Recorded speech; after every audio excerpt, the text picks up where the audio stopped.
Viewers and subscribers, please make sure to subscribe to Saga News TV and give a like and share, because if you don't, you will miss out a lot of news. A body was reportedly found in a pit in Milk River, Clarendon on Sunday. The remains are believed to be that of a woman of Gravy Hill in the parish, who was reported missing last Tuesday. The Constabulary Communication Network (CCN), the official communication arm of the Jamaica Constabulary Force (JCF), confirmed that a body had been found, but was unable to prove further details. The news will provide further information as it became available. 21 years old Lemar Miller, a mechanic of New Harbour Village, Old Harbour, St. Catherine, has been charged with murder, following the stabbing death of a man in the parish on Monday, May 19. Death is 21 years old Jerome James, a mechanic of Myrtleway Passageford, Waterford, St. Catherine. Reports from the Portmore police are that at about 6 p.m., James and Miller got involved into an altercation, during which Miller allegedly used a knife to inflict multiple stab wounds to James' upper body before escaping from the area on foot. The police were alerted, and on their arrival, James was assisted to hospital, where he was pronounced dead. Miller was subsequently arrested during a police operation and was charged on Thursday, May 29. His court date has been finalized.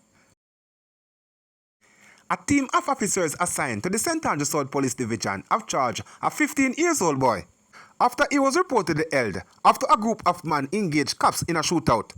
Police in a release said the teenager was charged with assault at common law, possession of a prohibited weapon, and using a firearm to commit a felony, and discharge a firearm in relation to an incident that occurred on the Ferry Main Road, Kingston 20 on Thursday, May 22.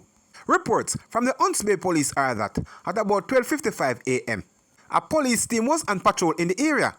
When upon reaching a section of the area, the boy and two other men were seen walking towards them, and seeing the police team, one of the men armed with a rifle and the other with a handgun, pointed their weapons at the police and opened gunfire. The police team returned the fire. However, the gunman escaped in different directions. A search of the area was conducted, and the teen was seen in a yard suffering from gunshot wounds. He was subsequently taken to hospital for treatment. Following his release from hospital, he was interviewed in the presence of his attorney and was charged on Friday, May 30. His court date has not been finalized, and his accomplices are currently being sought by the police. 20 years old Alex Miller, otherwise known as Dede of Oxford District, Free Hill, St. Mary, has been charged with burglary and larceny following an incident in his community on Thursday, May 15. Reports from the Port Maria police are that at about 2 a.m., a woman was asleep in her house when she awoke and saw a man standing above her with a knife. She raised an alarm, which caused the man to run and escape through a window. Later that day, the woman realized that $7,555, $93 and $5 were missing from the house. A report was subsequently made to the police, and following an investigation, Miller was taken into custody and was charged on Saturday, May 31, after being pointed out on an identification parade. A court date is being arranged for him. The Anatole Bay Police in St. Mary are investigating the circumstances surrounding the death of a motorcyclist who was found in a ditch along the main road in Baton Bay. He has been identified as 24 years old Ronald Blackwood of Highgate District in Above Rock, St. Catherine. Police report that Blackwood and another bikers attended a party in Anatole Bay and were returning to their destination around 4 a.m. when it was noticed that he was missing. The bikers searched for Blackwood but was unable to locate him. His family was notified of his absence. Upon the groups arrived at their destination, a subsequent search conducted by relatives led to the discovery of Blackwood, who was found unresponsive in a ditch beside his motorcycle along the main road in Baton Bay. He was taken to the Anatole Bay Hospital, where he was pronounced dead. Several people were injured when a passenger bus overturned along the Junction Main Road in St. Mary on Saturday. It is reported that the bus was transporting passengers from Kingston to Anatole Bay around 9 a.m. while negotiating a right turn.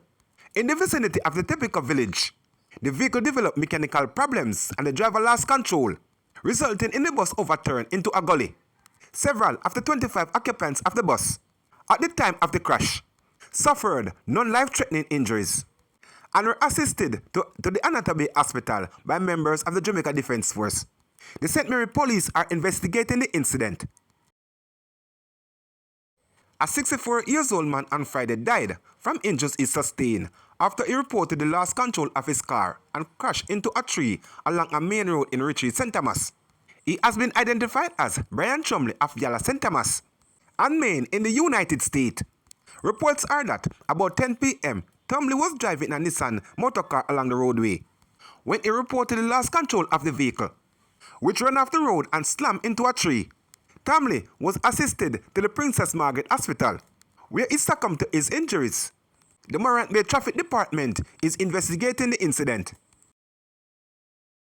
Several charges have been laid against a 23-year-old laborer in relation to a shooting death of a 34-year-old electrician and taxi driver Jordan Hutchinson of Hope Hill, Bull Bay, St. Andrew, at his residence on Friday, April 11, charged with murder, possession of prohibited weapon, and unauthorized possession of ammunition, and using a firearm to commit a felony, is Anthony Barrett, otherwise known as Hilux or Country, of Leithwall in St. Thomas.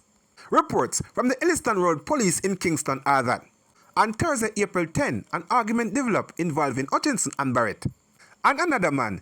During the confrontation, a shovel was used to hit the deceased man, causing a wound which resulted in him being admitted for treatment at hospital.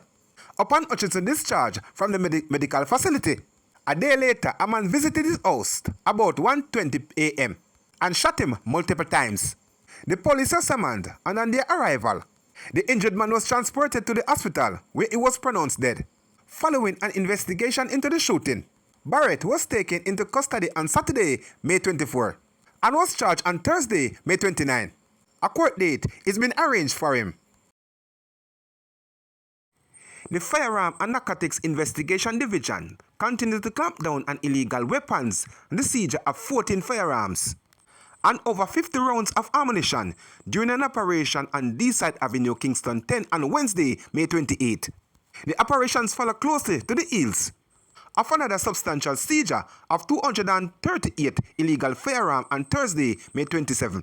Reports are that at about 7:40 p.m., an intelligence-led operation led by FNID personnel resulted in the seizure of 14 firearms, 2 rifles, and 12 handguns, 12 magazines, and 57 rounds of ammunition. One man was taken into custody. However, his identity is being withheld pending further investigation. In addition to the suspect in custody, police is actively searching for another suspect, Julian McLeish, who evaded the police.